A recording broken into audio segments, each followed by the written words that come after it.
S'occuper de la qualité de vie au travail, dans ce contexte-là, ça me paraît essentiel, parce que premièrement, les gens sont en demande. Après une journée difficile, on a, oui, peut-être sous certains aspects, on a envie de s'évader un peu. Le relationnel d'équipe n'est pas forcément tout le temps évident, donc il a fallu justement emboîter tout ça pour trouver un juste milieu. Et ce juste milieu venait de la qualité de vie au travail. Il ne faut pas oublier que nous sommes notre outil principal de travail, ça reste nous. Donc l'outil en question est censé ne pas s'abîmer. Pour ne pas s'abîmer, il y a des pistes de travail à mettre en place. La QVT fait partie d'une de ces pistes. Plutôt que de partir dans des démarches habituelles de diagnostic externe, là de tout de suite entrer dans la démarche QVT, proposer les outils QVT dans cette situation de crise et pour avoir tout de suite l'information, qu'est-ce qu'on peut faire pour améliorer la condition et la qualité de vie au travail dans ces situations qui étaient pour nous dégradées. L'ARACT, même si elle accompagne sur la méthode, elle a surtout un rôle d'animateur et de pilotage. Elle donne le tempo un peu dans ce dispositif.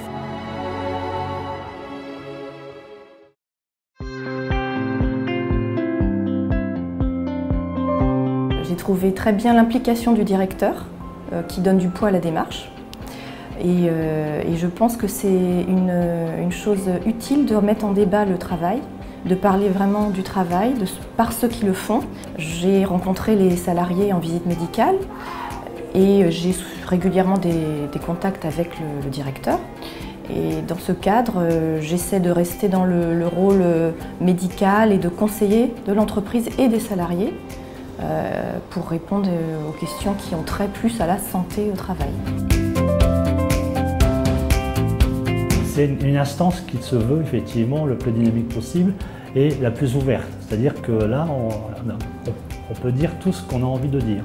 C'est important effectivement de déposer aussi les insatisfactions et qu'on puisse parler de ces insatisfactions pour qu'on puisse améliorer la qualité de vie professionnelle, mais la qualité aussi de prise en charge des usagers.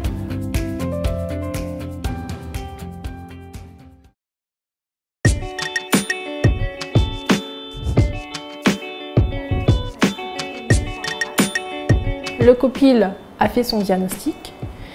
On a fait un appel à candidature pour les salariés pour qu'ils puissent eux faire leur diagnostic. Donc on a eu une dizaine, 6 ou 10 salariés pour réaliser le diagnostic. Et donc à la fin des jeux de plateau, on a fait ressortir 5 champs prioritaires. Les salariés ont eu la possibilité d'exprimer leurs ressentis, d'exprimer leurs souhaits et de permettre à la direction de percevoir cette notion de pensée collective et de travail commun. Nous avons commencé par justement regarder qu'est-ce qu'il existait. On a trouvé que la boussole HAS QVT correspondait le plus à notre état des lieux, à savoir déménagement, contexte social, etc. Et c'est l'outil qui était le plus adapté finalement au secteur des soins. Nous avons fait passer un questionnaire qu'on a fait passer sous forme de sondage afin que finalement les gens ne se sentent pas quand même investigués, inquiétés. Voilà. Et ce sondage a permis de mettre en lumière 6 thématiques. Et sur ces 6 thématiques, nous avons dégagé un plan d'action d'amélioration qui est en cours, en cours dans les établissements.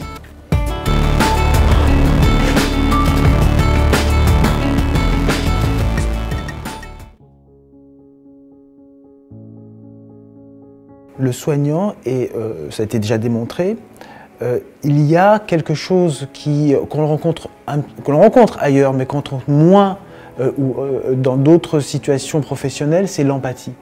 Le soignant n'analyse pas, ne voit pas la souffrance du soigné, il la ressent. C'est ça l'empathie, il la ressent. Et donc, ce ressenti de la demande et de la souffrance, parce que le soigné, quand il vient, et le plus souvent, il ne vient pas quand il est en bonne santé, il vient quand dans des situations de problématiques et de souffrance, qu'elle soit physique ou morale. Et ça, le soignant le ressent, il le vit en lui-même. Et donc cette notion de qualité, comment le soignant est fort pour pouvoir absorber cette souffrance, cette douleur, la prendre en charge sans pour autant être dégradé lui-même, c'est très important.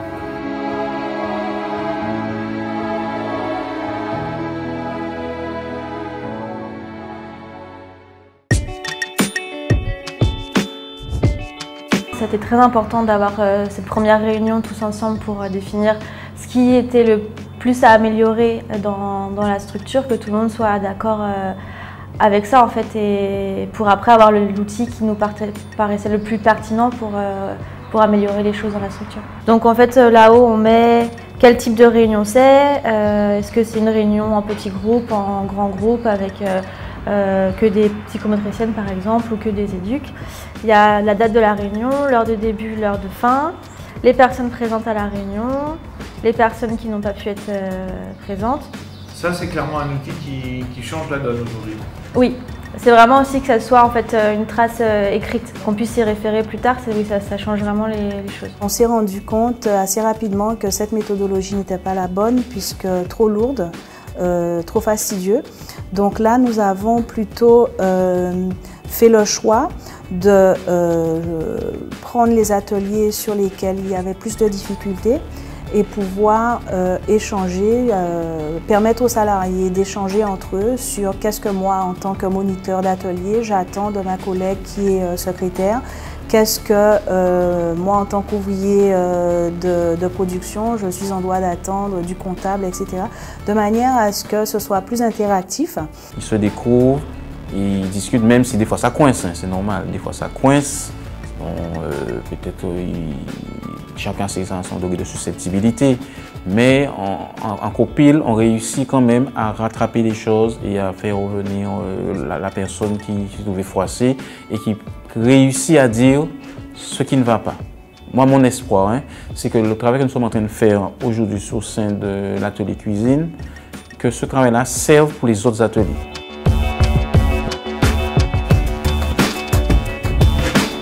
On trouvait qu'on n'avait pas assez de récupération et on trouvait qu'au niveau des remplacements, quand on était malade ou quand on devait s'absenter, c'était difficile d'être remplacé. Donc il y avait ça aussi. Il y avait, au niveau des absences, quand il y avait un collègue absent, on avait du mal à trouver quelqu'un pour remplacer, on avait du mal à récupérer, enfin voilà. Donc on a voulu travailler sur les plannings en priorité. Le faire sous forme de jeu, c'était pas mal. Sélectionner des axes prioritaires aussi, c'est bien. Et mettre en pratique, c'est encore mieux. Voilà. Un personnel plus épanoui, un personnel plus rentable, j'ai envie de dire, qui a envie de travailler, qui vient moins fatigué, qui se donne au boulot. Ça a été vraiment, ce sur quoi je voudrais insister, c'est que ça a été un travail d'équipe. Ça n'a été pas une personne toute seule qui a pris la décision, ça a été vraiment l'équipe entière. L'équipe, pas seulement d'encadrement, mais l'équipe de soins aussi, les soignants qui ont travaillé avec une direction qui était vraiment impliquée et qui a tout fait pour que ça fonctionne.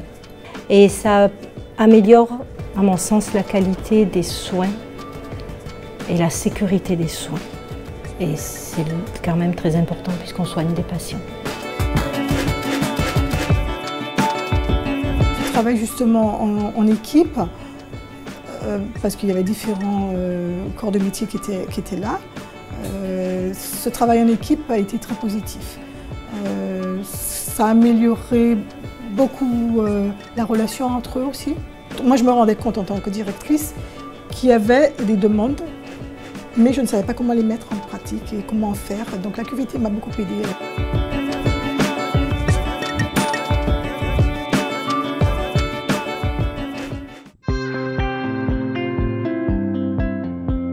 Je pense que la méthode que nous avons, qui a été mise en place au sein de l'établissement, paie, et c'est celle-là qu'il fallait mettre en place.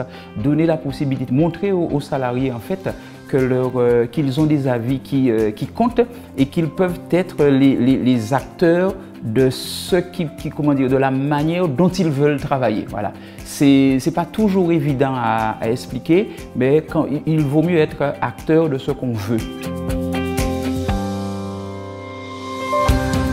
L'objectif, c'est qu'au sein des établissements, chaque membre du personnel, mais également au niveau de la direction, chacun s'empare d'un espace, c'est parler donc du contenu du travail, des difficultés, mettre à plat un petit peu toutes les strates hiérarchiques et c'est l'occasion justement pour les collaborateurs de s'exprimer en étant source de propositions. Donc c'est un moyen pour capitaliser, valoriser le travail de tout à chacun au sein d'organisations donc du public, du privé, du sanitaire, du médico-social et du social.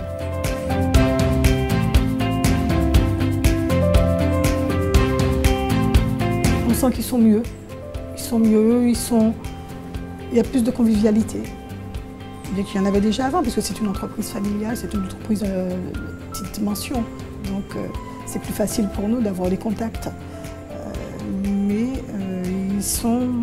je sens qu'ils sont beaucoup. Je sens qu'ils ont plus de facilité pour me demander les choses. On a l'impression qu'il y a quelque chose qui a sauté et ça leur permet justement de voir que je suis un peu plus à l'écoute.